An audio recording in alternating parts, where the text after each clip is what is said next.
欢迎大家。今天咱们要深入聊一个话题，就是经济学家金克宇教授眼中和笔下的中国。你可能平时也接触到不少关于中国的信息，各种说法都有，有时候甚至互相矛盾，对吧？很多时候感觉还是有点流于表面。所以今天咱们想尝试跟着金教授的视角，用他提供的那些丰富的资料，比如他的书，还有一些访谈记录，来一次深度阅读。我们的目标呢，就是尽量去理解中国这个复杂体，它的经济是怎么运作的，社会有哪些独特现象，文化根基是什么样的，还有就是那些正在塑造未来的年轻人，他们是怎么想的。希望能超越那些简单的标签和刻板印象，获得一个更细致、更接近真实的认知。这次探讨有点像个任务，咱们不是简单的罗列信息链，而是要对每一个细节都尽可能的挖掘和延展。所以，时长会比较长，肯定超过咱们平时的节目长度，估计怎么也得大几十分钟甚至更久。咱们就像剥洋葱一样，一层一层的去揭示这些资料背后的深意。主要就是围绕金克宇教授在不同场合、书里播客里分享的那些观察和分析，特别是他提到的，比如说中西方认知上的差异、中国经济模式的独特性、社会文化变迁，像是那个独生子女政策的影响，还有企业生态、科技发展，以及中国在全球扮演的角色等等，这些方面咱们都尽情聊透。说得好。这个任务确实挺有挑战，但也非常有意思。金教授的观察提供了一个很好的切入点，特别是他一开始就提到的那个中国之谜，就是说他亲身经历的中国那种改革开放带来的兴奋感、活力、日新月异的变化，和当时西方主流认知里那个相对落后甚至有点压抑的共产主义国家形象反差太大了。对，这个反差感特别强烈。他书里写到自己在美国上高中那会儿的经历，就是面对同学老师问的那些关于民主压迫选举之类的问题，感觉对方的理解比较简单化、标签化，而他自己呢，脑子里想的是国内当时热火朝天讨论的那些事儿，经济改革怎么搞，要不要申奥，加入世贸组织意味着什么，国企要不要私有化，怎么引进国外技术，完全是两个频道的感觉。是的。而且这种认知上的偏差或者说滞后吧，一直都存在。即便后来中国经济体量上来了，成了世界第2大经济体，很多西方媒体或者研究里还是能看到一些老问题或者说质疑，比如这个经济模式到底能不能持续啊？是不是压制了创新呢？金融体系会不会崩溃啊？等等等等。这些声音确实一直都有。所以金教授就认为我们需要一种更细微、更复杂、以更有建设性的视角来看待中国，不能停留在那些简单的框架里。好，那我们就从这个所谓的中国之谜入手，先来聊聊这个支撑了中国几十年快速发展的经济模式，它到底独特在哪儿？很多标签，像中国特色社会主义、有管理的资本主义、市场经济，听上去都挺概括的。对。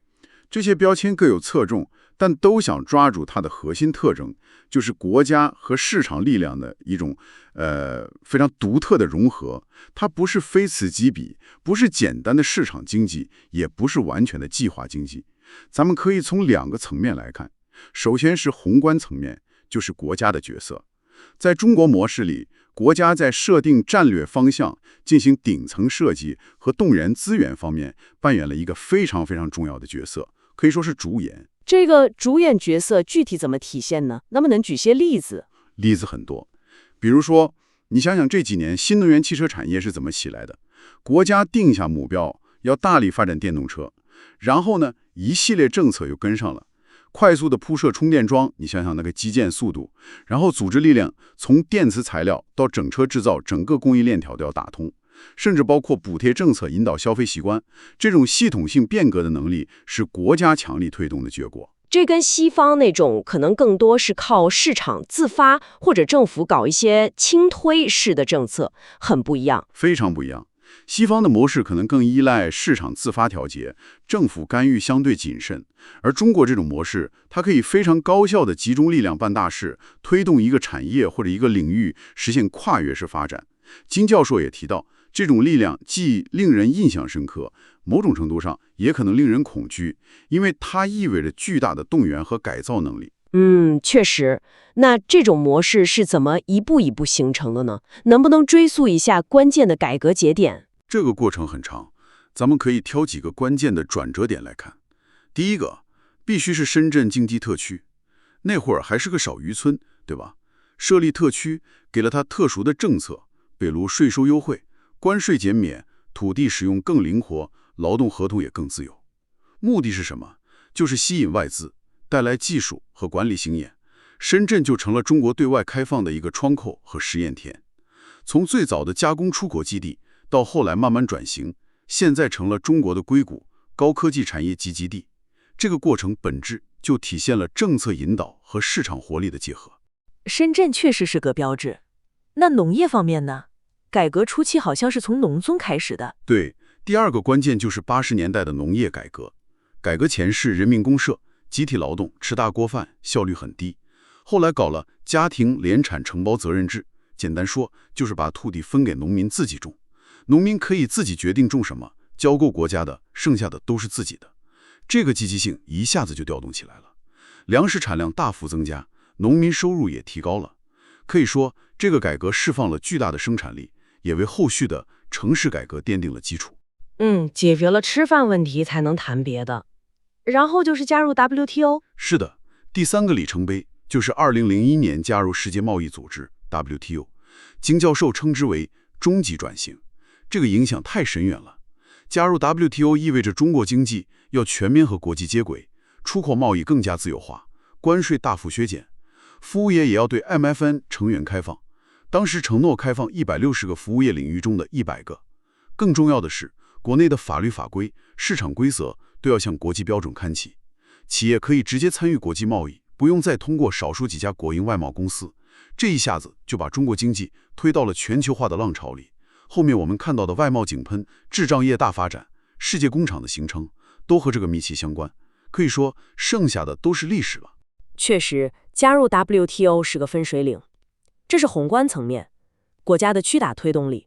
那微观层面呢？市场机制在里面扮演什么角色？微观层面，市场机制的作用也非常重要。虽然有国家指导，但大部分商品和要素，比如资本、劳动力，它们的配置还是基于供求关系。你看，消费者可以自由选择购买什么商品，对吧？企业为了争夺消费者，就得不断创新，提高产品质量，降低成本。人们通过学习、探索、努力工作，或者进行稳健的金融投资，是有可能获得丰厚回报的。这种微观的活力是经济增长的另一个重要引擎。所以是宏观的国家引导，加上微观的市场活力，两者结合。对，就是这种结合。宏观上，国家定方向、推改革、搞基建，创造大环境；微观上，市场主体去竞争、去创新、去满足需求。这种模式解释了为什么中国能有这么快的增长速度，能在很多领域实现技术赶超。同时也解释了一些让传统经济学家困惑的现象，比如为什么人民币汇率在很长一段时间内看起来被低估，为什么利率水平相对较低，为什么会有巨额的贸易顺差等等。这些都和国家在宏观层面的调控和战略选择有关。您刚才提到一个词市长经济，这个能不能再详细解释一下？听起来很有意思。市长经济这个说法很形象，它点出了中国经济模式中一个非常关键的机制，就是政治集权与经济分权的结合。中央政府负责制定大的方针政策和战略目标，比如说5年规划，但具体的执行很大程度上落在了地方官员，尤其是市长、市委书记这些人身上。他们怎么就有那么大动力去搞经济呢？这就是激励机制的设计了。金教授打了个比方，说这些地方主官就像他们所管辖区域的有效股权持有者，他们的政治前途很大程度上和当地的经济表现挂钩。怎么做出政绩？最直接的就是把经济搞上去。所以他们有很强的动力去支持本地有潜力的私营企业，帮助他们发展壮大。因为优秀的企业多了，就能形成产业集群，带来 GDP 增长、就业增加、房地产价格上涨，最终政府的税收也会增加。而这些亮眼的经济数据就成了他们获得政治晋升的重要资本。听起来像是一种内部竞争机制，用地方官员的政治前途来驱动经济发展。可以这么理解。而且这种支持往往非常具体，比如说合肥市政府当年对新能源车企蔚来的支持。那时候蔚来资金链紧张，是合肥市政府伸出了援手，提供了几十亿的现金注入，还给了廉价的土地，协调各种资源。最后蔚来活过来了，合肥也获得了很好的声誉和财务回报。更重要的是，培育了当地的新能源汽车产业集群。广州支持小鹏也是类似的逻辑。这就解释了为什么我们常听说地方政府对企业是伸出援手，而不是像有些理论担心的那样是掠夺之手。对，至少在很长一段时间内，地方政府和本地优秀企业之间形成了一种，可以说是相互成就的关系。当然，这种模式也有它的风险和复杂性，比如地方官员是流动的，一朝天子一朝臣，政策的连续性可能受影响。再比如，中央的政策重心如果发生变化，比如从强调 GDP 转向强调环保，或者现在强调半导体自主，那地方政府的激励和行为也会跟着调整，这会带来不确定性。理解了。这种模式塑造的经济环境也影响了社会文化，对吧？金教授提到中国的竞争文化。是的，他观察到，如果单纯从经济行为来看，很少见到比中国更具资本主义色彩的社会。你能感受到那种强烈的赚钱欲望，企业之间竞争的激烈程度，人们为了成功付出的努力，那种雄心壮志。这和文化里本身就比较重视竞争、讲究出人头地的传统，可能也有关系。但同时，资料里也提到，社会层面又很追求和谐，比如老年人有很多免费课程，社区里大家一起唱歌、跳舞、锻炼。对，这体现了另一方面，就是对社群主义、集体归属感的重视，以及对社会和谐稳定的追求。这和个人主义色彩更浓的西方社会可能有所不同。这两种看似矛盾的倾向，在中国社会是并存的。那竞争本身是好是坏呢？我记得播客里 Lex Friedman 提到，竞争有其残酷性，像苏联那种。竞争当然有残酷的一面，但金教授的观点更倾向于，这种竞争环境让人深刻理解到，努力工作是通往成功的唯一途径。它也帮助建立起一种关于美好生活的认知框架，就是你要找到自己真正擅长的事情，然后把它做到极致，精通它。回到国家角色，刚才我们聊到国家在早期发展中的巨大推动作用，那随着市场发展成熟，这个角色需要变化吗？这是个非常重要的问题。理论上说，当市场竞争机制逐渐完善，市场主体能力提升之后，国家需要适时的退出或者说撤退。因为从长期来看，国家通常不是自愿配置的最佳主体，尤其是在挑选赢家方面，很容易出错或者导致寻租。这时候就应该更多的让位于风险投资、市场竞争这些私人行为者。但早期的国家推动、国家动员、国家启动作用，在西方主流经济学模型里似乎讨论的比较少。确实比较少，经典模型往往假设市场是起点。但中国的经验可能提示我们，在发展的特定阶段，国家的主动作为，尤其是在克服协调失败、提供公共品、启动关键产业方面，可以发挥非常关键的作用。当然，关键在于把握好度，以及适时转换角色。这就联系到最新的双循环战略了，对吧？强调自力更生，同时又说要保持开放。对，双循环是当前理解中国经济战略的一个关键词。它的提出背景主要是应对日益复杂的国际环境，比如地缘政治紧张、全球化遭遇逆风等等。核心思想是要更多的依靠国内大市场来作为经济发展的基础，也就是内循环要畅通。但这并不意味着要关起门来搞建设，同时还要继续促进国际贸易和投资，利用好国内国际两个市场、两种资源，让内循环和外循环相互促进。所以它不是一个封闭的战略，而是在新的形势下调整内外经济关系的侧重点。好的，我们刚才详细梳理了中国独特的经济模式，从国家与市场的关系到地方政府的角色，再到竞争文化和战略调整。接下来，我们把目光转向社会层面。改革开放这几十年，中国社会的变化可以说是天翻覆地。的确是翻天覆地。这种变化可能对于没有经历过那个年代的人来说很难想象。金教授的书里就有很多生动的描述。比如80年代，很多东西还是凭票供应的，粮票、邮票、布票、肉票，我小时候家里还有一些没用完呢。对，还有住房条件，很多家庭是几代人挤在很小的空间里，厨房、厕所是公用的，做饭可能还要用煤球炉子，冬天取暖也靠它，停电也是家常便饭。那时候的物质生活跟现在比，简直是两个世界。然后到了90年代，感觉一下就不一样了。是的，变化非常快。食品供应变得充足，各种吃的都能买到了，进口零食开始流行，可口可乐、乐事薯片对很多人来说是很新奇的东西。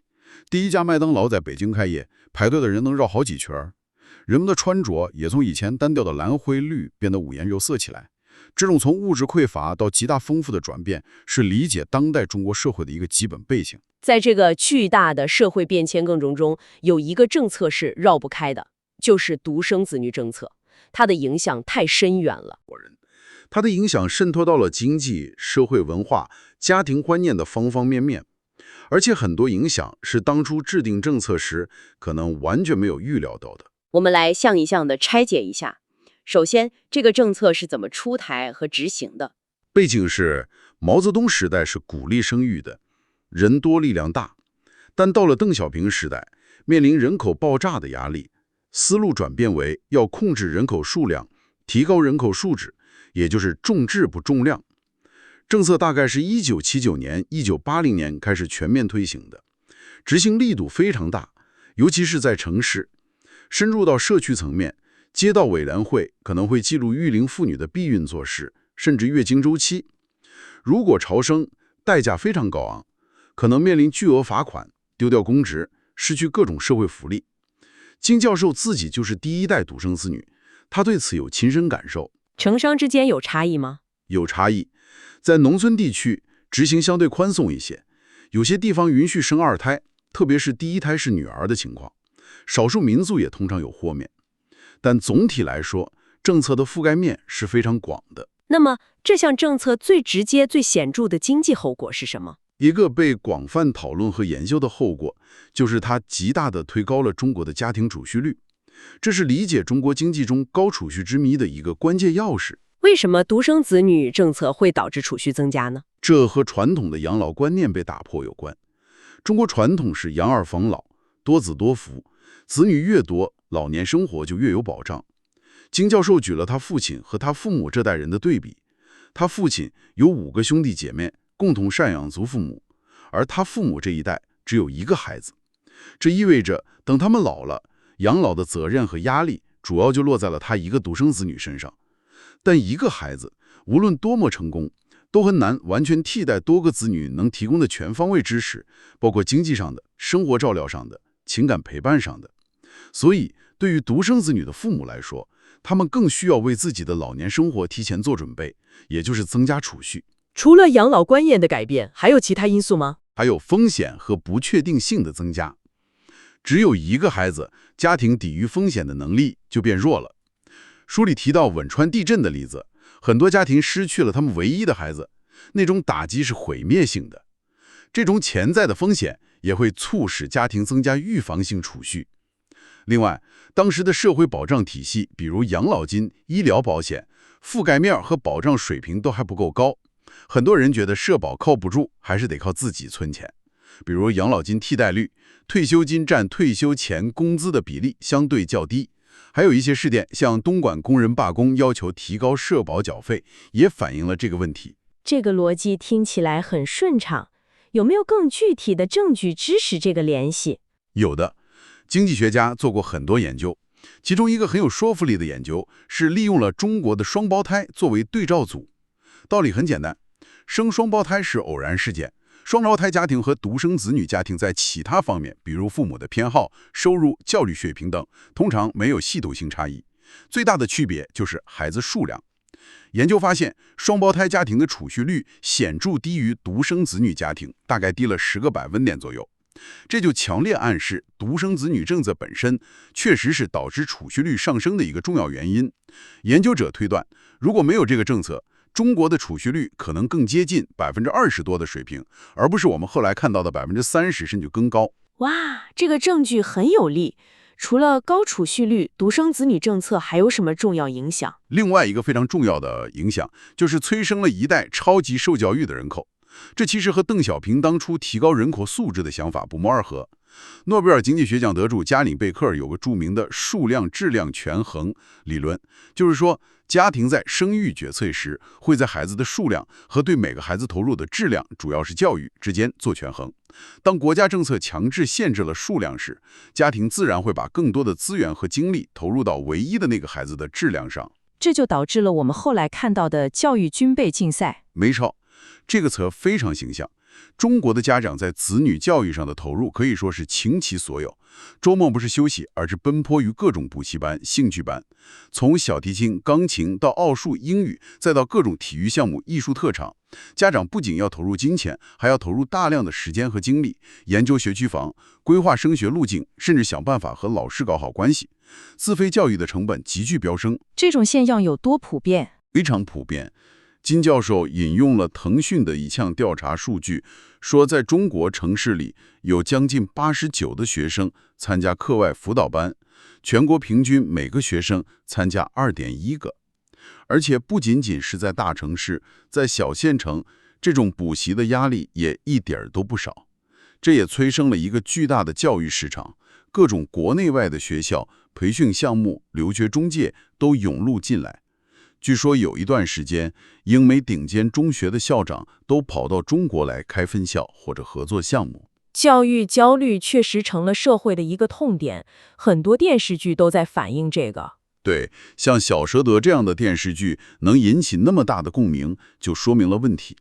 这也是为什么后来政府要出台双减政策，大力整顿校外培训行业，试图给家长和学生减负。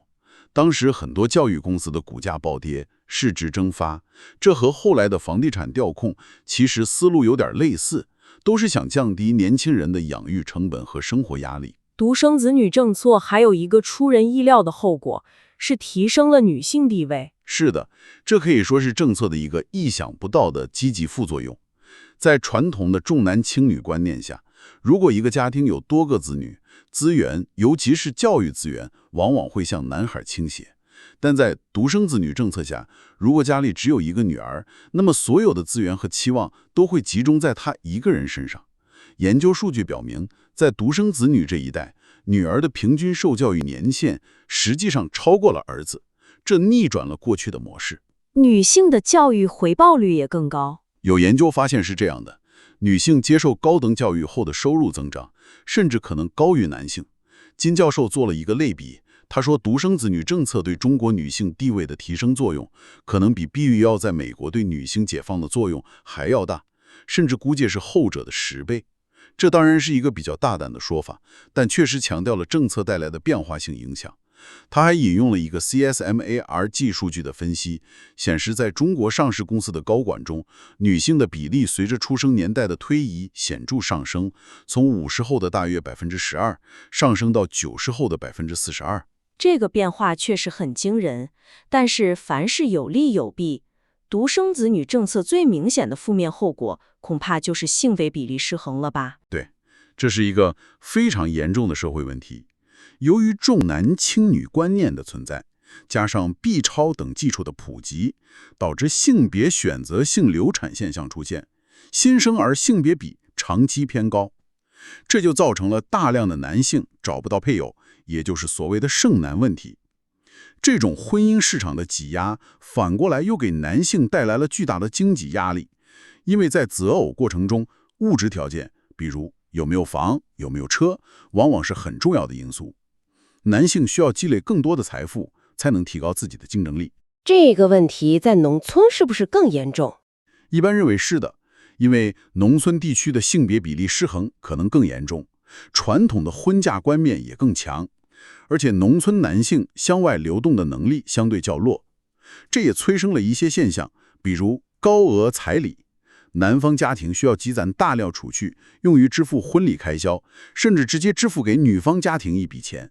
有意思的是，经济学家魏尚进、商经卫和张晓波的研究发现，不仅是有儿子的家庭比有女儿的家庭储蓄更多，性别比例失衡更严重的地区的家庭储蓄也更多，甚至连有女儿的家庭也可能为了提高女儿在婚姻市场上的议价能力而增加储蓄。看来独生子女政策真是牵一发而动全身，从储蓄、教育、性别关系到婚姻市场都受到了深刻影响。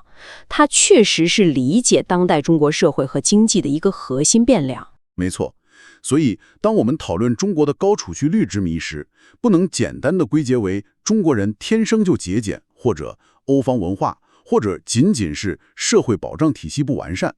独生子女政策在其中扮演了极其关键，甚至是决定性的角色。好了，我们理解了独生子女政策带来的深远影响。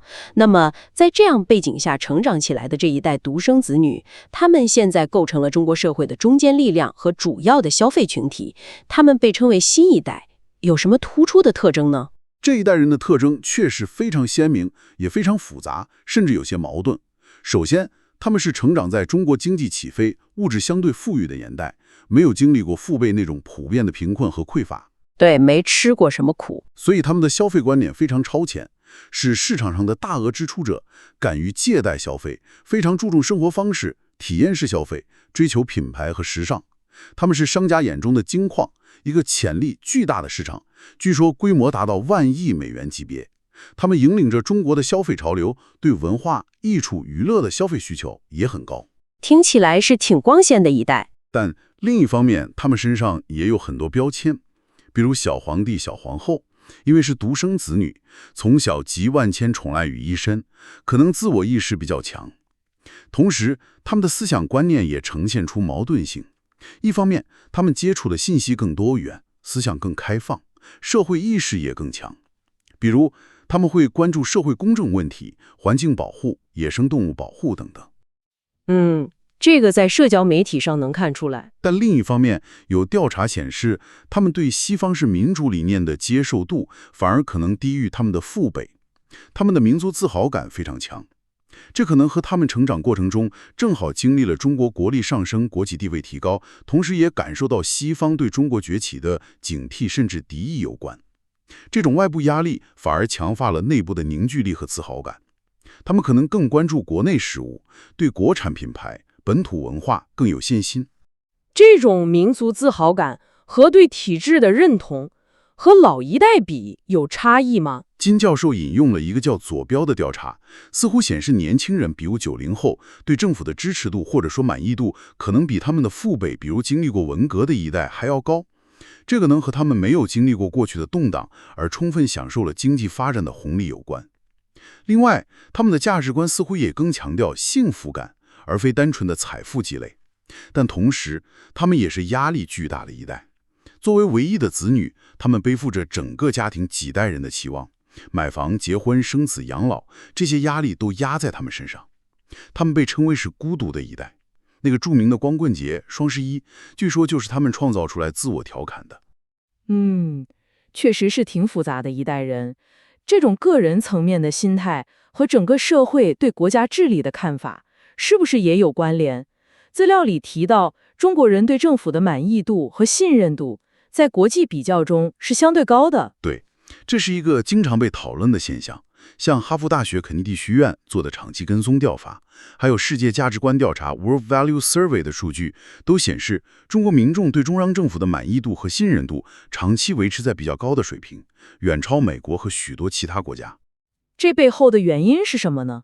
仅仅是因为经济发展带来的好处吗？经济发展、生活水平提高、社会安全感的增长，这肯定是基础。所谓肚子政治学，吃饱穿暖了，社会稳定了，满意度自然会上升。但金教授认为，可能还有更深层次的原因，比如和一种文化观念有关。中国文化中可能更容易接受一种家长式的治理模式，就像虎妈式的家庭教育，虽然严厉，但在一定程度上被社会接受一样。民众可能不完全是被动接受，而是在义务、顺从和个人意愿之间寻求一种文化上可以理解的平衡。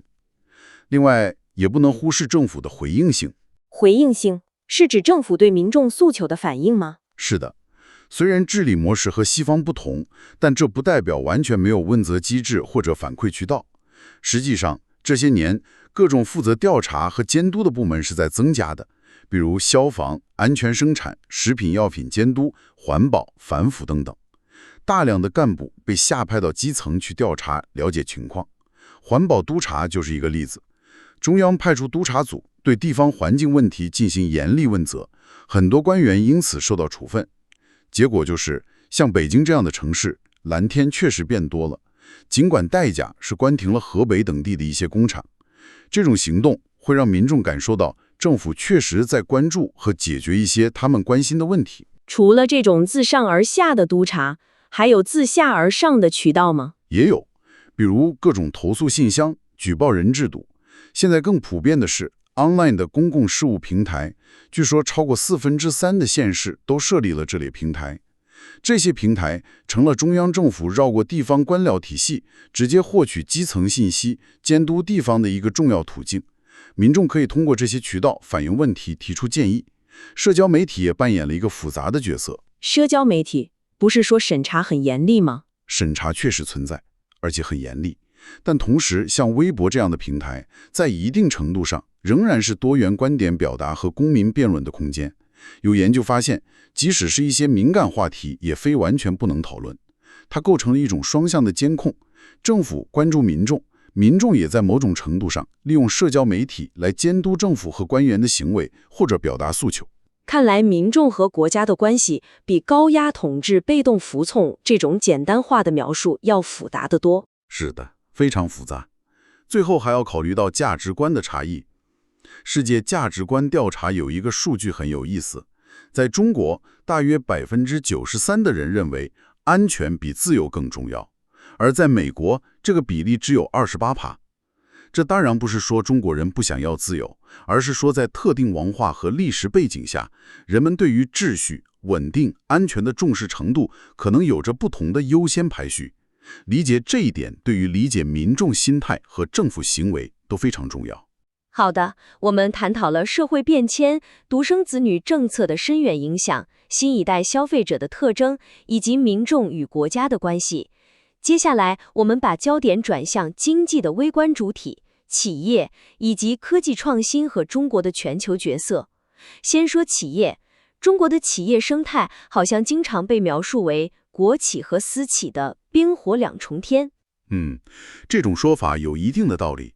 长期以来，国有企业 OSE 和私营企业面临的环境确实很不一样。国企往往能更容易地获得银行贷款、土地资源、政府项目等，可以说是在一个相对优越的温室或者说天堂里。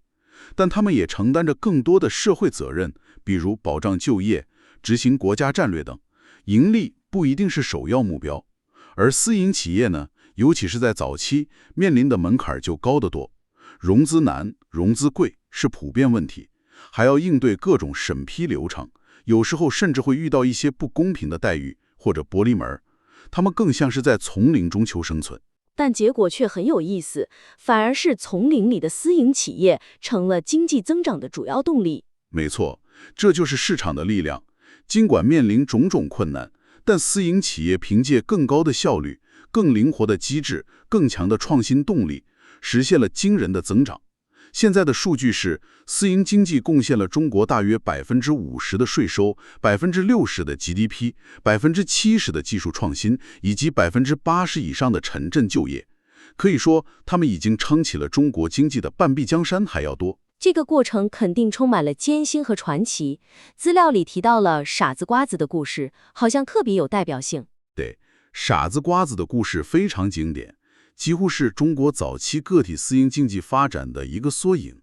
年关九这个人经历非常坎坷，年轻时因为投机倒把，那个时候私人买卖被视为投机倒把，几次入狱。出狱后，他开始学着炒瓜子卖，他炒的瓜子味道好，而且他做生意的方式也很特别。比如别人卖瓜子可能会缺斤短两，他反而会多给顾客一些，人家就觉得他傻，他就干脆用傻子瓜子当品牌。他很大方，允许顾客先尝后买，甚至赊账。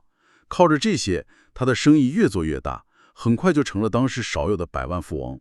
然后就引发了争议。对，争议的核心在于他雇佣了工人，而且数量超过了当时政策允许的几个人，好像是7、8个。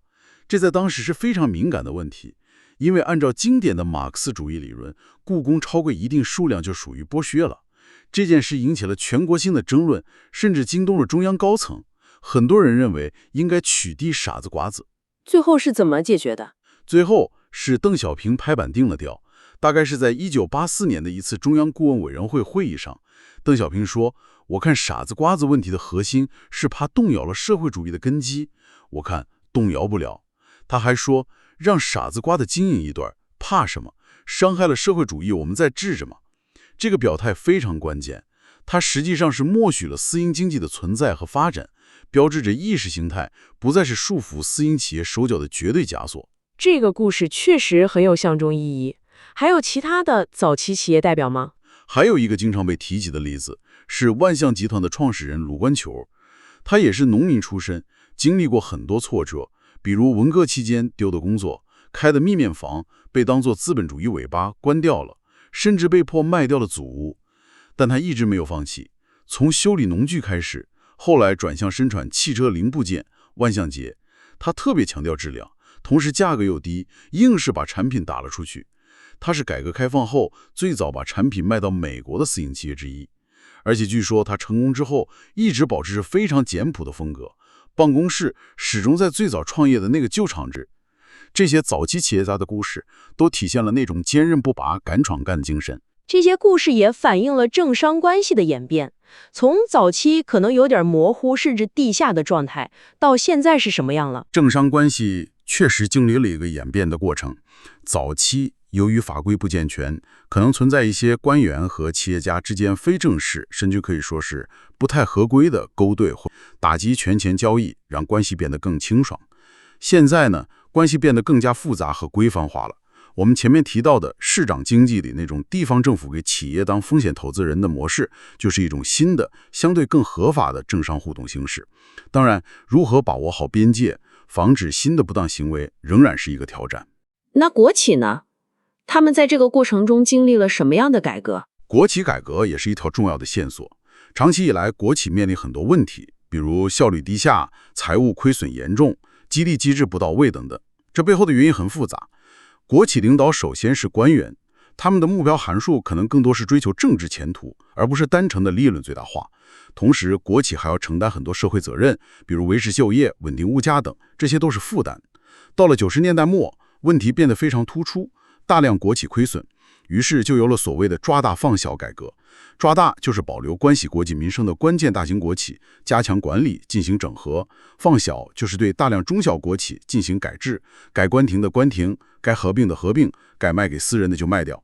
这次改革引入了更强的市场纪律，淘汰了一批落后产能，也提升了存活下来的国企的竞争力。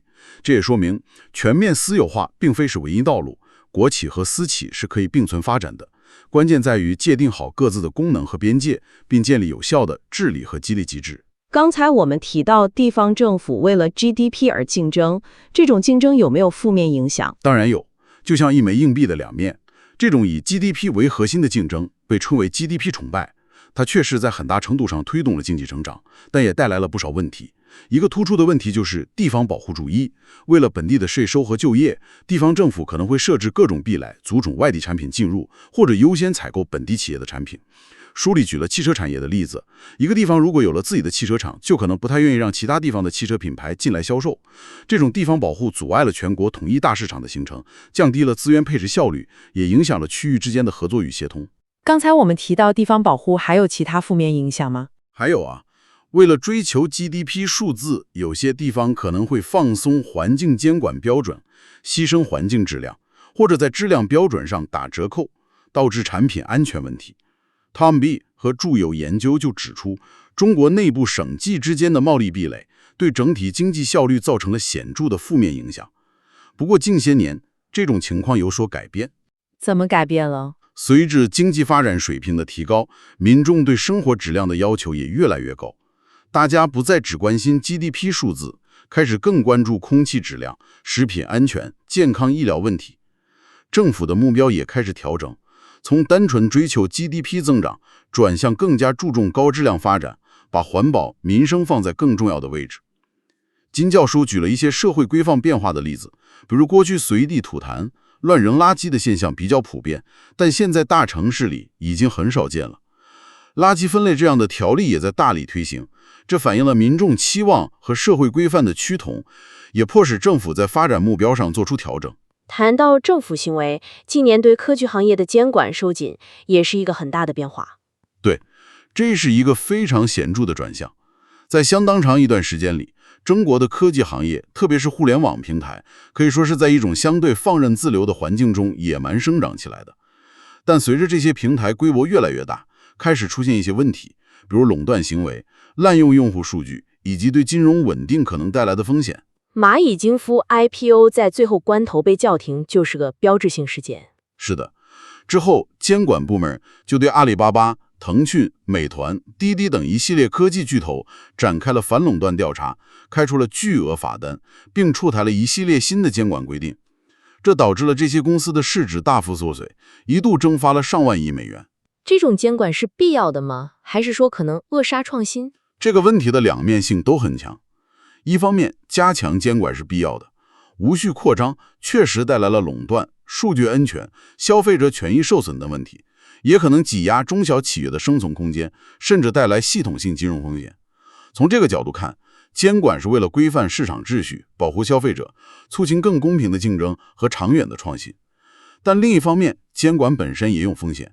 如果政策设计不合理，或者执行过程中一刀切，就可能过度打击企业的积极性，抑制创新活力，影响投资者信心。如何在促进创新和规范秩序之间，在鼓励效率和保障公平之间找到一个合适的平衡点，这是非常困难的。这需要监管政策更加透明、清晰和可预测。在这种变化的背景下，外资企业的处境怎么样？一直有说法认为外资在中国受到歧视。外资企业的境遇也是一个比较复杂的话题。从改革开放一开始，中国就非常积极地吸引外资，像松下、可口可乐、IBM 这些公司都是很早就进入中国市场的。政府的态度其实有点矛盾，一方面非常欢迎外资带来的技术、管理经验和资本，另一方面也担心外资过于强大会冲击本土产业。但要说普遍存在对外资的歧视，可能也不完全准确。有研究显示，数据在特定时期，比如1998年到2007年，制造业领域的外资企业获得的补助甚至可能高于国有企业。他们也长期享受一些税收优惠政策，比如2免3减半。那为什么有些外企在中国发展得很好，有些却失败了？这更多取决于企业自身的战略和对中国市场的理解。成功的例子很多，比如汽车行业的大众、丰田，消费品行业的宝洁、肯德基、星巴克。他们往往能很好地进行本土化，适应中国消费者的口味和需求。失败的例子也不少，比如汽车行业的福特、现代，消费品行业的美泰。芭比娃娃在上海的旗舰店就失败了。原因可能是对市场判断失误，或者本土化做得不够好，或者没有跟上中国市场快速变化的节奏。关键还是在于能不能真正理解中国市场和消费者。那现在呢？在地缘政治紧张、国内企业崛起的情况下，中国市场对外资还有吸引力吗？吸引力依然是巨大的。你看财富500强公司几乎都在中国有业务。中国每年吸引的外资直接投资 FDI 流入量仍然是全球名列前茅的，特别是在金融服务业领域，开放的步伐还在加快，很多外资金融机构在加速布局。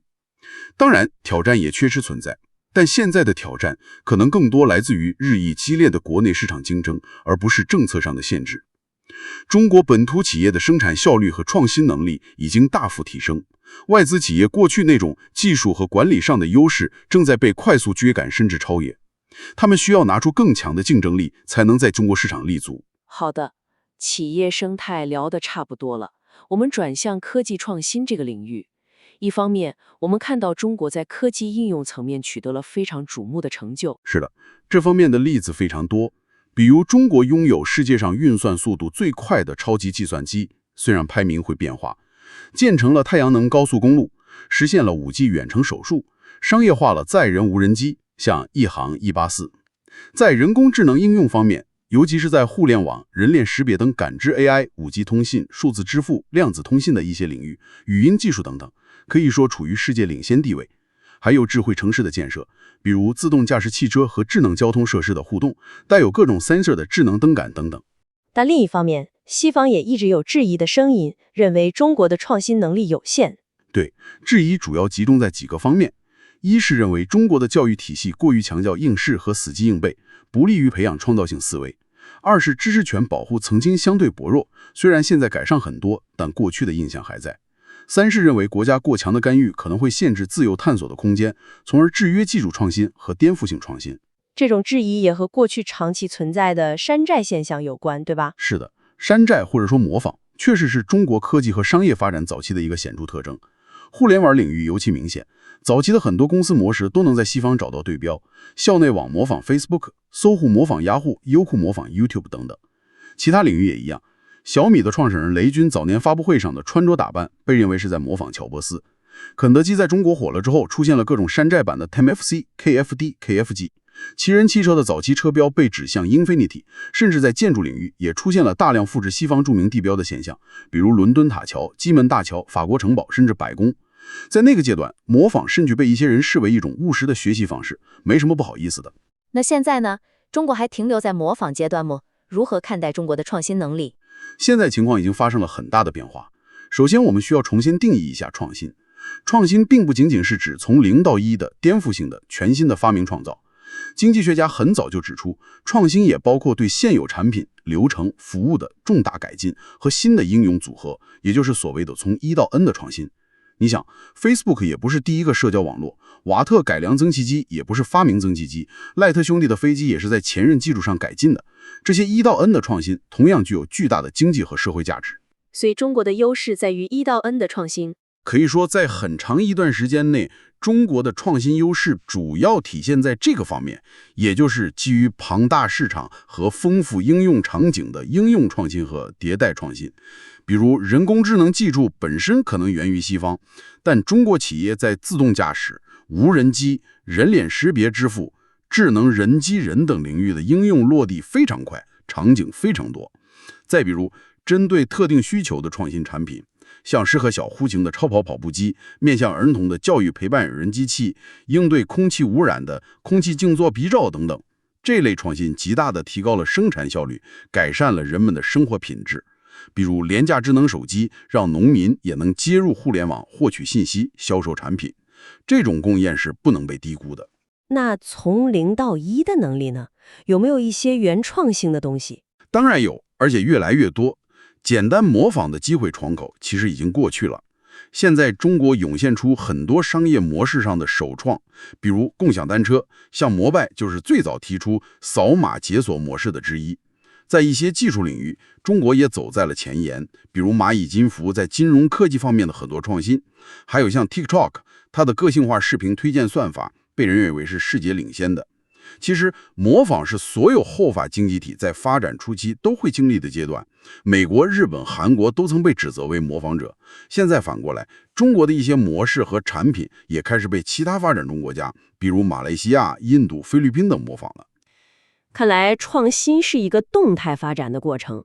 除了应用创新，中国科技发展的驱动力还有哪些？竞争的极端激烈性是一个重要因素。中国的市场竞争被形容为战国时代或者角斗场，非常残酷。企业为了生存和胜出，手段无所不用其极，比如疯狂的价格战，早期互联网公司互相卸载对方软件，甚至构陷竞争对手入狱，支付工具互相屏蔽等等。这种残酷竞争的负面效应很大，但也确实起到了鲶鱼效应，迫使企业必须不断地升级产品、改善服务、创新商业模式、压缩成本，否则很快有会被淘汰。我们常听到的996甚至007的工作文化，也是这种激烈竞争环境的体现。还有就是中国庞大的人口和市场规模。对，规模和数据优势在信息时代尤其重要。互联网和人工智能很多领域都存在规模爆出递增的效应。用户越多，产生的数据就越多，数据越多，算法就能训练得越好，算法越好，产品体验就越好，就能吸引更多用户。这是一个正反馈循环。比如新闻聚合应用今日头条，它能根据海量用户的阅读习惯进行精准推送。Online 旅游平台携程可以通过分析大量用户的预订行为来优化定价和推荐。阿里巴巴和蚂蚁金服更是坐拥数亿用户的数据，这为他们开展信用评估、小额贷款等金融服务提供了巨大优势。书里提到马云讲过一个故事，说西安一个卖羊肉泡馍的小摊主，靠着支付宝的流水记录，就能从网商银行获为几千块钱的贷款，这在传统银行是不可想象的。这就是数据作为生产要素的力量。这种基于本土市场优势发展起来的能力，能不能复制到海外？滴滴和 Uber 的竞争是个有趣的案例。是的，滴滴在海外，特别是在拉美市场与 Uber 的竞争，很好地说明了中国企业在适应性和本土化方面的能力。Uber 在进入拉美市场时，倾向于直接复制它在美国的成功模式。而滴滴呢，则更注重根据当地的具体情况，比如人口结构、文化习惯、支付方式等进行调整。比如在巴西，很多司机没有银行账户或者习惯现金结算，滴滴就推出了可以每日结算工资的服务，甚至帮助司机一键申请银行账户。疫情期间为司机提供消毒剂和防腐面罩。针对现金交易普遍的情况，开发了数字钱包功能。还投资建立了司机培训中心，引入人脸识别技术保障安全，积极与本地银行合作。结果就是滴滴在瓦美很多市场的份额后来居上，超过了 Uber。这说明中国企业出海不再是简单的模式复制，而是具备了更强的本土化运营和创新能力。那么在全球科技竞争的格局中，中美各自的优势在哪里？未来会怎样？我们可以区分一下不同类型的技术领域。有一类技术具有很强的全球溢出效益，容易形成赢家通吃的局面，比如搜索引擎 Google、通信设备华为，或者像比特币这样的加密货币。另一类技术则具有更强的本地外部性，市场可能容纳多个竞争者，比如外卖、网约车服务。在竞争中，美国目前在技术算法、核心硬件，比如顶尖芯片设计和制造，以及一些具有文化属性的领域，比如社交媒体，仍然具有优势。你想，微信虽然功能很强大，但在国际上的吸引力就远不如 Facebook 或 Instagram， 这和美国流行文化以及英语的全球地位有关。中国的优势则更多体现在那些所谓的匿名技术，就是说它的应用不太依赖文化吸引力，比如机器人、无人机。大疆在美国的消费级无人机市场份额据说超过70%，以及人工智能在各个行业的广泛应用。国家在其中的角色呢，会不会影响全球竞争？国家角色的影响非常大，而且很复杂。一方面，各国政府在如何监管大型科技公司，比如反垄断、数据安全，面临两难。如果管得太松，可能引发国内问题；如果管得太严，又可能削弱本国企业的全球的竞争力。过去，欧洲可能更倾向于保护消费者权益，中国更侧重于效率和发展，美国则介于两者之间。但现在中国的政策重心似乎也在调整，更加关注公平和安全。另一方面，国家也会直接支持关键技术的研发，尤其是在地缘政治竞争加剧的背景下。这就涉及到中国在从零到一创新方面的挑战了。对，这是一个无法回避的问题。尽管中国在应用创新方面很强，但在一些更尖端、更基础的科技领域，和美国等发达国家相比，仍然存在差距。比如，中国能生产大量的仿制药，但文或原创的新药还比较少；能设计先进的芯片，但在最顶尖的芯片制造、光刻机等设备和工艺还受制于人。医疗服务能力很强，但很多高端医疗设备还需要依赖进口。中国是世界上最大的绿色能源生产者，但很多核心技术并非源于中国。美国的大学和研究机构在前沿基础研究方面，比如纳米柔合机人、生命学科的陡增突破等，仍然保持着领先地位。即使是人工智能领域，中国的优势也更多在于数据和应用场景，而非核心算法的原创性突破。造成这种差距的原因是什么？原因很复杂。一个经常被讨论的是所谓的举国体制，这指的是集中全国的力量和资源来攻克特定的关键技术难关，有点像当年搞两弹一星的模式。现在中国应对一些卡脖子技术，比如高端芯片，也是在试图运用这种体制，建立国家实验室，投入巨额资金，吸引顶尖人才。据说习近平总书记亲自督导相关项目。这种体制在追赶阶段或者目标明确的技术攻关方面可能会有效果。历史上，美国的曼哈顿计划、阿波罗登月计划，某种程度上也是举国体制。但这种体制也有局限性。对，局限性也很明显。一是可能导致资源配置效率低下，甚至浪费和腐败；二是技术研究相对薄弱。中国的科研体系长期以来可能更重数量，论文呢，专利数量，轻质量。真正获得诺贝尔奖级别的原创成果还很少，研究环境是否足够自由、宽容失败，能够激发真正的创造力，也是一个疑问。还有一个更深层次的原因，金教授称之为一种社会层面的急躁心态，或者叫短平快。短平快怎么理解？他认为，中国虽然经济总量很大，但人均 GDP 水平当时大约1万美元，决定了它仍然是一个发展中国家。心态上有点像一个急于证明自己的青少年，渴望速成。这种心态体现在方方面面。出让公司希望几年内就成为独角兽，一座高铁站希望几个月内就建成通车，学者被要求快速发表论文，地方政府搞市场化技术等等。但真正的基础创新，特别是从0到1的突破，往往需要长时间的积累和耐心，需要资本有耐心，人才有耐心，国家也要有耐心。这种短平快的心态，可能不利于培养这种需要慢工出细活的创新文化和环境。那未来科技竞争的方向是什么？金教授呼吁一种竞争性合作的理念。他认为，科技最终是为全人类服务的，比如应对气候变化需要清洁能源技术，攻克疾病需要生命科学的突破，新冠疫苗的研发也需要全球合作。把科技竞争视为一场零和博弈，甚至意识形态对抗，对谁都没有好处。更健康的心态应该是像争取奥林金牌一样去竞争，相互促进，共同进步。这个观点很有启发性。谈完了科技，我们再来看看中国在全球贸易和金融体系中的角色。加入 WTO 之后，中国对全球贸易格局产生了巨大。是的，影响是革命性的。加入 WTO 后的10几年，是中国经济融入全球体系并快速增长的黄金时期。中国的 GDP 在全球经济中的占比，从加入时的不到 8%， 迅速攀升到现在的接近 20%。中国成了名副实实的世界工厂，大量价廉物美的中国制造商品涌入全球市场，极大地改变了全球供应链格局。中国的贸易顺差也持续扩大。同时，中国的对外投资也在快速增长，收购了不少国际知名品牌，比如美国的 AMC 电影院线、瑞典的沃尔沃汽车等。这在当时也引发了一些担忧，有点像80年代西方对日本崛起的担忧。但现在，中国制造的内涵似乎也在变化。对，一个重要的变化是全球价值链 （Global Value Chain，GVC） 的深化。简单的中国制造表前已经不能完全反映现实了。很多产品，特别是电子产品，是全球协作的产物。中国制造很大程度上是世界制造在中国组装。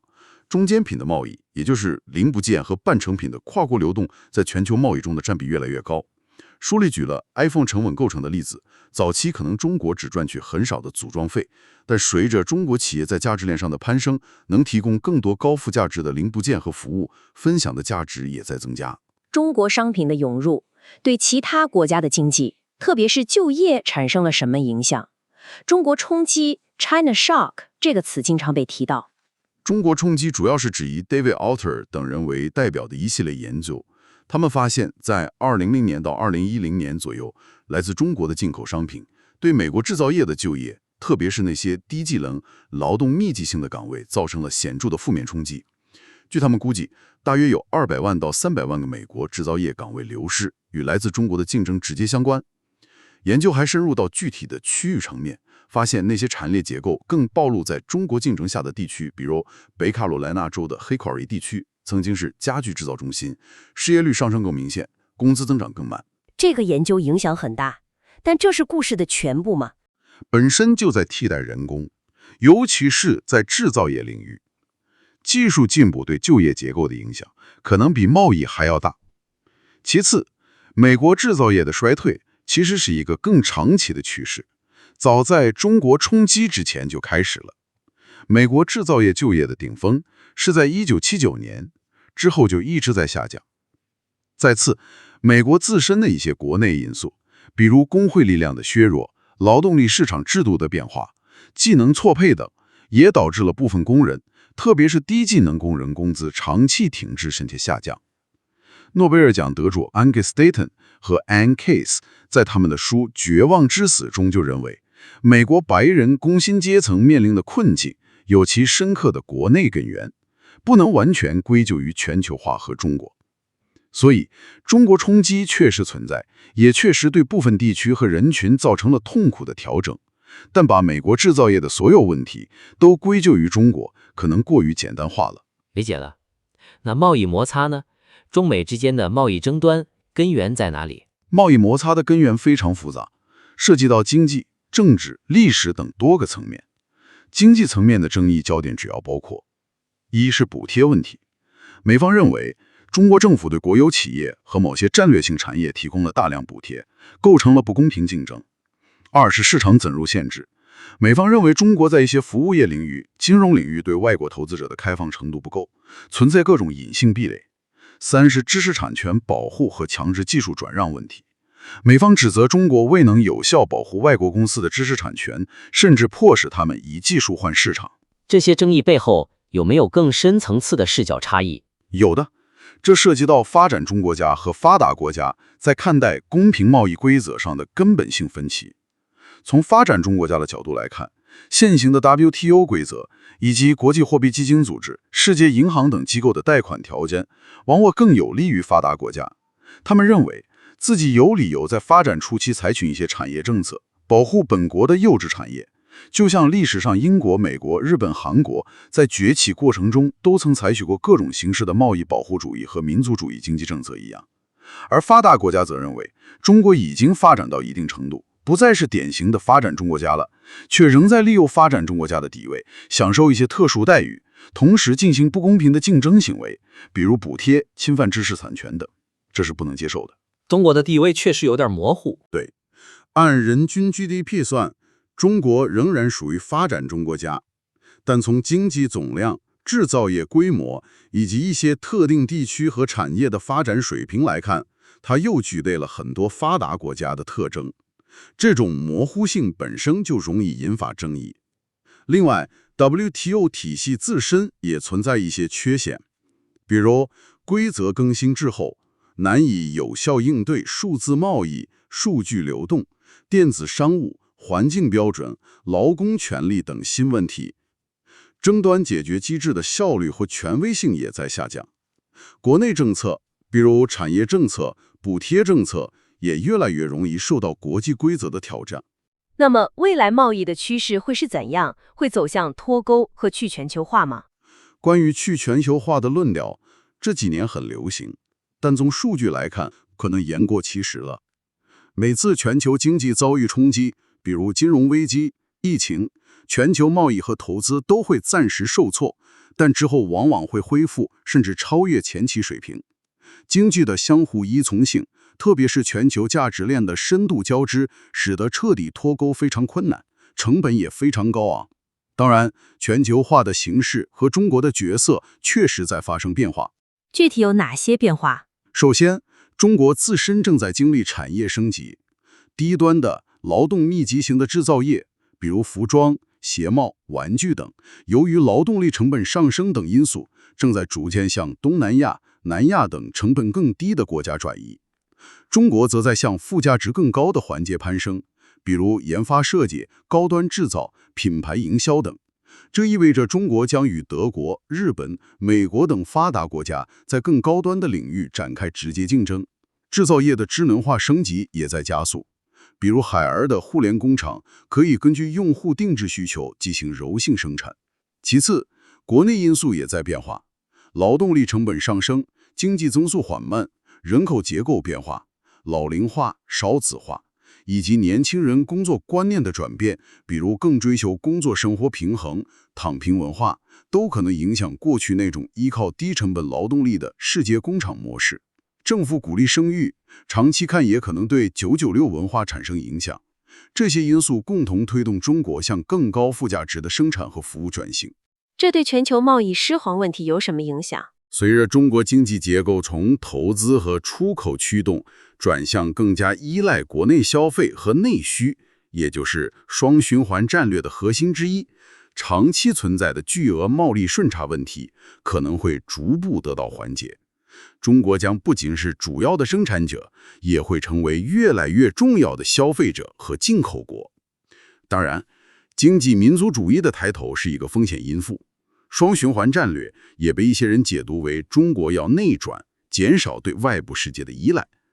但从官方表述和实际行动来看，它并非要完全封闭。比如，金融服务业的开放还在继续，甚至允许外资100%控股。中国也积极参与并签署了 RCEP 区域全面经济伙伴关系协定这样的大型区域贸易协定。更正确的理解，可能是要增强国内经济的韧性，把发展的立足点放在国内，同时继续利用好国际市场。那对于跨国公司来说，中国市场的重要性会下降吗？短期内可能不会，尽管存在地缘政治风险和成本上升的压力，但中国市场的巨大规模和增长潜力，对大多数跨国公司来说仍然难以割舍。很多外企不仅把中国视为重要的销售市场，也把它看作一个健身中心和创新实验场。因为中国的市场竞争太激烈了，消费者需求变化太快了，能在中国市场活下来并发展好的企业，往往在全球也具有很强的竞争力。特斯拉在中国市场的成功，反过来促进了它在全球的发展。日本汽车企业在中国市场学到了很多关于电动化和智能化的经验，甚至像 H&M 这样的快时尚品牌也在中国尝试新的零售模式。另外，想把整个供应链完全搬出中国也非常困难。中国的优势不仅仅在于成本，虽然成本优势在减弱，更在于成熟的基础设施、高效的路网、完整的产业配套以及庞大的熟练工人队伍。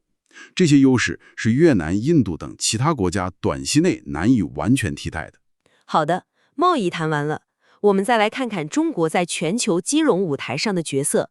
历史上，英国在19世纪，美国在20世纪，都扮演了世界金融中心和主要储备货币发行国的角色。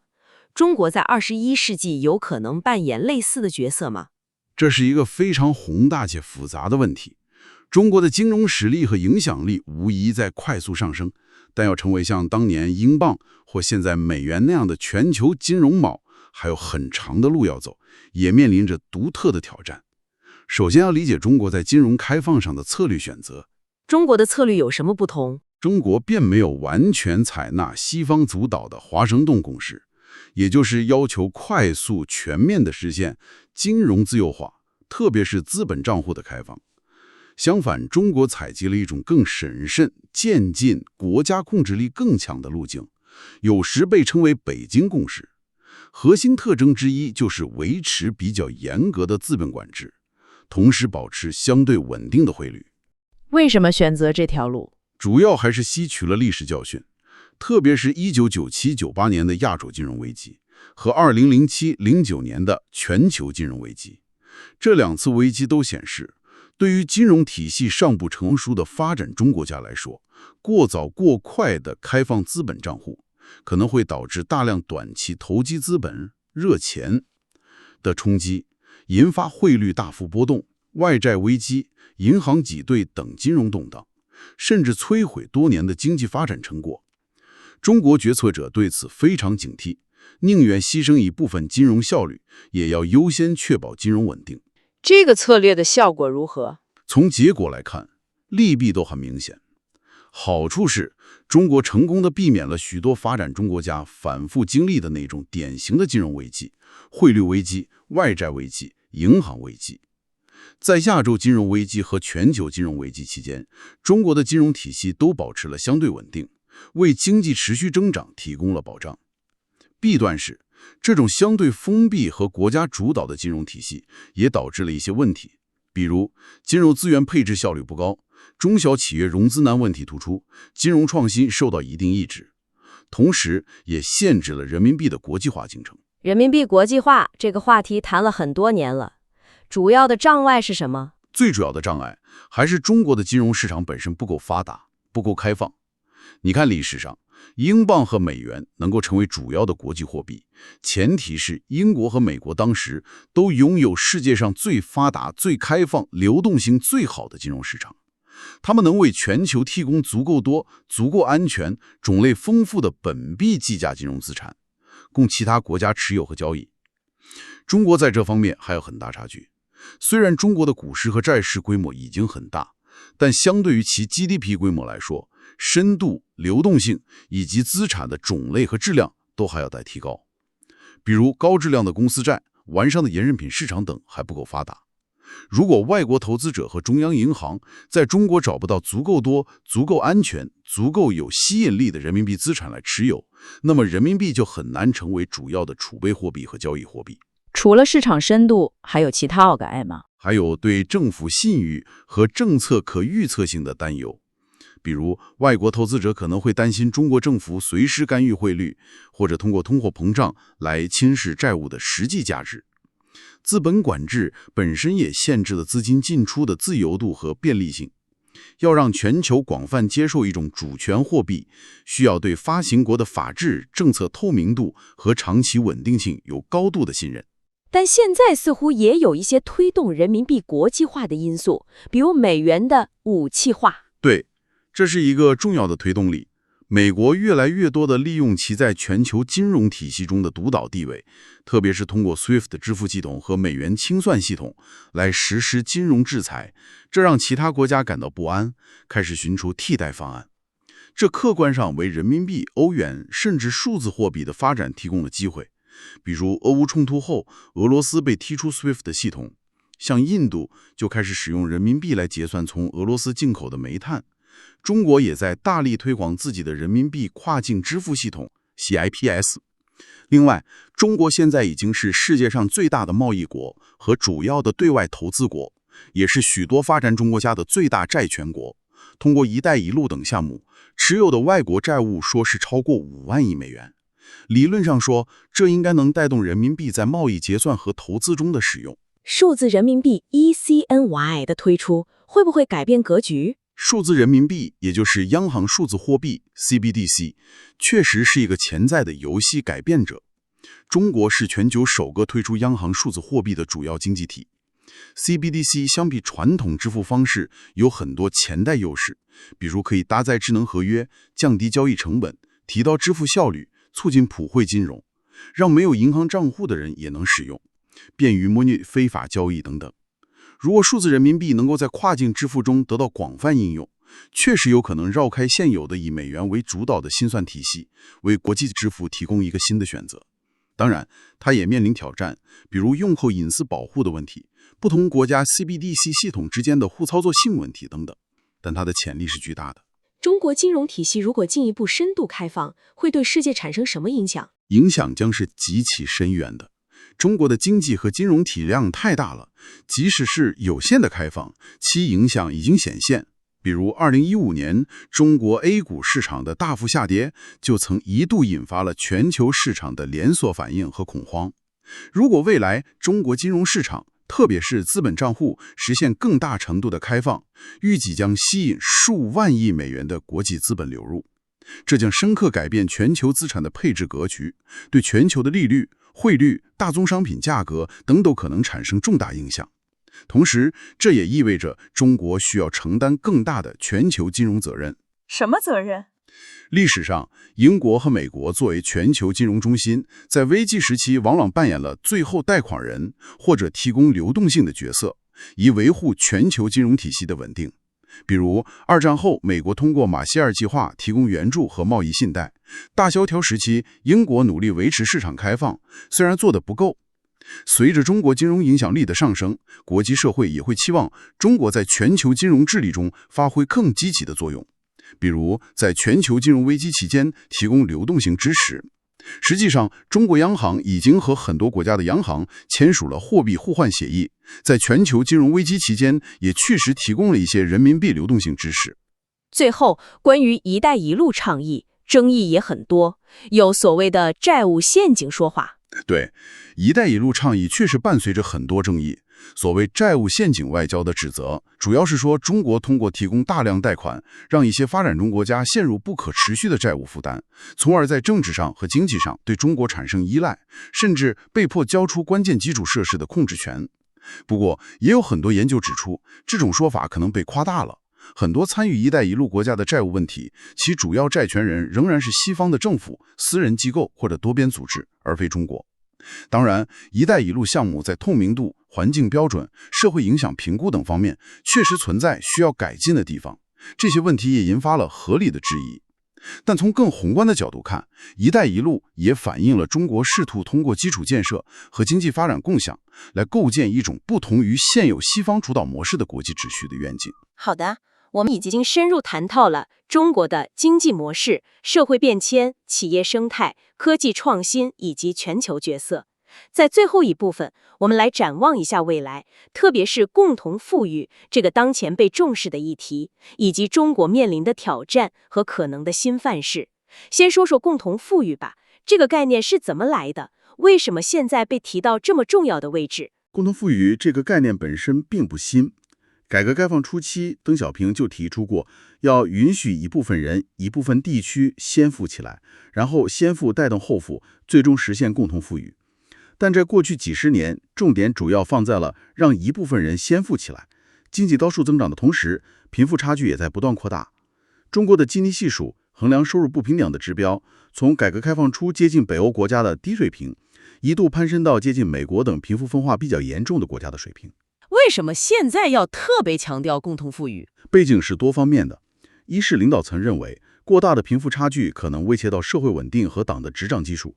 他们也观察到，西方社会因为贫富分化加剧，导致了社会撕裂、民粹主义抬头、政治极化等问题，希望避免中国重蹈覆辙。二是发展阶段的变化，当经济发展到一定水平，解决了普遍贫困问题之后，如何让发展成果更公平地惠及全体人民，就成了更突出的议题。所以，习近平将共同富裕确定为现阶段的核心政治目标之一。那共同富裕具体指的是什么？要怎么实现呢？它的目标是构建一个中间阶层占多数的橄榄型社会结构，而不是贫富两极分化的金字塔型。核心理念是要确保国家，而不是少数大公司或富豪，能够主导发展异常，为全体人民提供基本的福祉保障。但这又区别于西方的福利国家模式或者普遍基本收入 UBI， 它仍然强调要通过勤劳致富，而不是养懒人。实现路径呢，目前看主要是通过加强监管和进行3次分配。加强监管，我们前面提到了，主要针对哪些领域？对，近年我们看到了一系列强烈的监管行动，主要集中在过去可能存在无序扩张或者社会影响大的领域，比如对大型科技平台的反垄断，像腾讯被迫出收部分投资，一些合并计划被否决，音乐独家版权被取消；对外卖平台的要求，比如要求美团保障骑手的基本权益；对网约车平台的整顿，比如滴滴出行在美国上市后受到严厉的网络安全审查；对教育培训行业的双减，以及对房地产行业的调控，坚持房住不炒，甚至容忍像恒大这样的巨头出现债务违约，也没有进行大规模救助。这些行动传递出的信号是，企业的发展必须合法、合理、合情，要遵守规则，承担社会责任，不能以牺牲公平、环境、消费者权益或国家安全为代价来追求利润。这种强力监管有没有风险？风险肯定是有的，这是目前争议比较大的地方。最大的风险在于，如果政策推行过于短平快，或者设计执行不当，就可能打击商业信心，抑制投资和创新，甚至阻碍经济增长。矫枉过正的风险是真实存在的。如何在追求共同富裕和保持经济活力之间取得平衡，是一个巨大的挑战。如果处理不好，可能会偏离中华民族伟大复兴这个更大的目标。但反过来看，如果能够稳健地推进共同富裕，削弱贫富差距，提升社会公平感，也可能成为维护社会长期稳定、促进可持续发展的重要经济资产。除了监管，您刚才还提到3次分配。对，3次分配是指在初次分配市场效率主导和2次分配政府通过税收、社保等进行调节，鼓励高收入人群和企业通过慈善捐赠等方式自愿地回报社会。这几年我们也看到，很多大型科技公司和企业都宣布投入巨资用于慈善和社会公益项目。这背后既有响应政策号召的因素，可能也有改善公众形象、降低监管压力的考量。要实现长远发展和共同富裕，中国经济结构本身也需要转型，对吧？对，这是根本。金教授在多个场合都强调，中国未来要成为一个真正富裕和发达的国家，就必须从过去的投资和出口驱动，成功转型为以消费和服务业主导的经济体。他甚至建议，应该把消费增长纳入地方政府的政绩考核指标，就像过去考核 GDP 一样。这不仅关系到国内经济的可持续性，生产出来的东西需要有人消费，也关系到国际关系的和谐。中国成为更大的进口国，能为其他国家参与全球供应链提供更多机会，有助于缓解贸易失衡。那促进消费的关键在哪里？关键在于进一步改革开放服务业，比如说医疗、健康、养老、旅游、文化、教育、体育等领域潜力巨大。发展这些服务业，不仅能满足人民日益增长的美好生活需要，也能创造大量的就业机会，特别是能吸纳那些追求工作生活平衡、更看重体验的新一代年轻人的就业。当然，这需要良好的市场环境，包括合理的价格机制、有效的监管以及公平的竞争环境，打破一些领域的行政垄断。听起来，中国未来面临的挑战和机遇并存。您怎么总结中国体制的韧性和变数？中国体制确实非常复杂，我们不能简单的说一个强有力的中央政府就必然带来成功或者失败。过去40年的成功，很大程度上在于建立了一套能够有效协调各方激励机制的体系，特别是调动了地方政府和私营企业的积极性。但这个体制也内含着风险，最大的风险可能就来自于中央领导层的决策。如果决策失误或者方向发生重大逆转，就可能葬送过去的成功。国家力量既是中国发展的最大潜力，也可能是最大的风险源源。不过，金教授对中国的未来还是表达了相对乐观的态度。他乐观的理由是什么？他认为，首先，中国文化中实用主义和理性的传统很深厚，最终可能会在试错之后回到正确的轨道上。其次，经历了市场经济和现代生活的人民，很难再完全回到过去的封闭状态。再次，信息传播虽然受到控制，但其广泛性使得民意越来越难以被完全压制或忽视。最后，他认为，包括现任领导层和更年轻一代的官员，他们本身也是改革开放的受益者，对现代经济运行规律有相当的理解。那么，综合来看，未来几十年驱动中国发展的主要力量会是什么？中美关系会走向何方？我认为有几个大的趋势值得关注。第一，全球化的大方向可能难以逆转。尽管面临贸易战、疫情、地缘政治等挑战，但经济、技术、人员的相互依存已经非常深入，完全割裂不现实。中国的金融开放，比如沪港通、深港通、债券通、互换通等等，也还在持续推进。第二，中国经济和社会将进一步走向成熟。过去那种野蛮生长、不计代价需求速度的模式，会被更注重质量、效率、公平和可持续性的新规则所取代。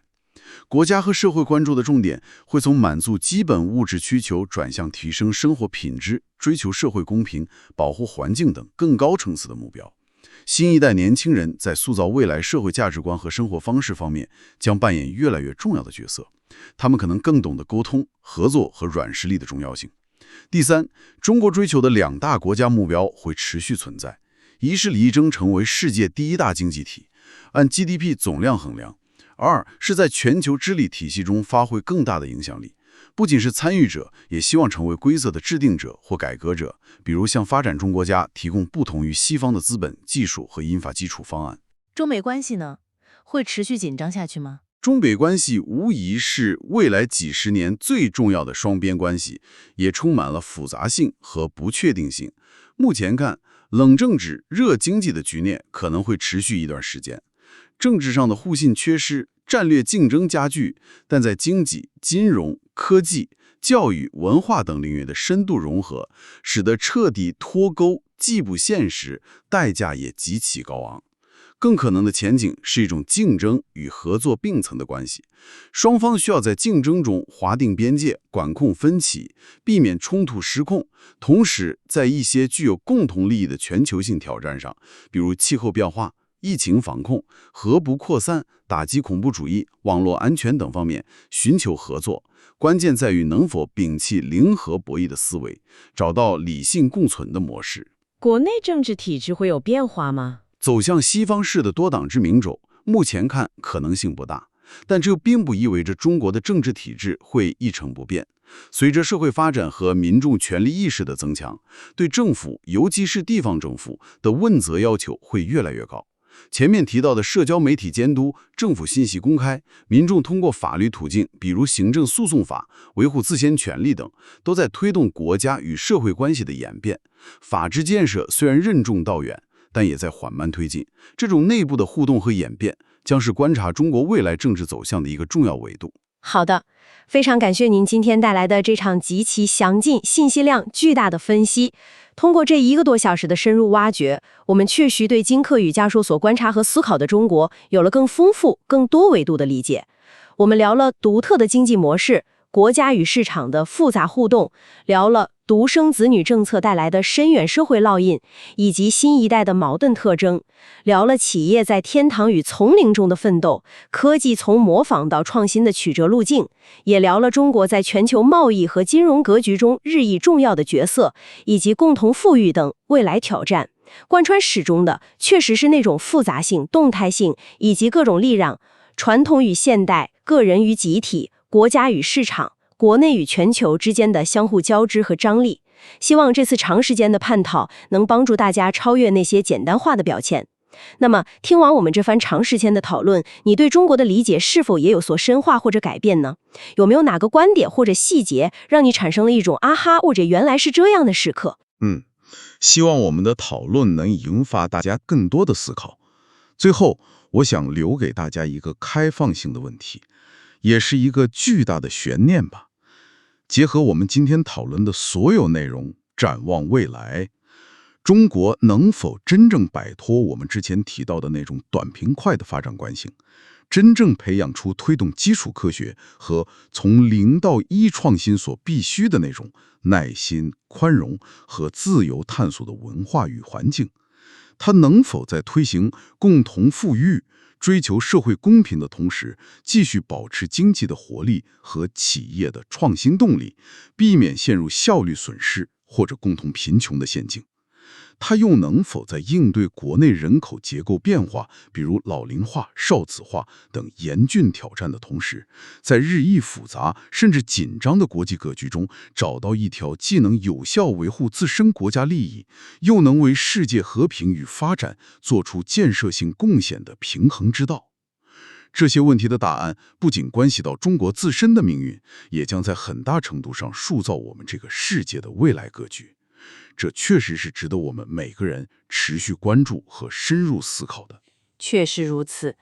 再次感谢您的精彩分析，也特别感谢各位听众朋友能有耐心陪伴我们进行这次超时间的深度探索。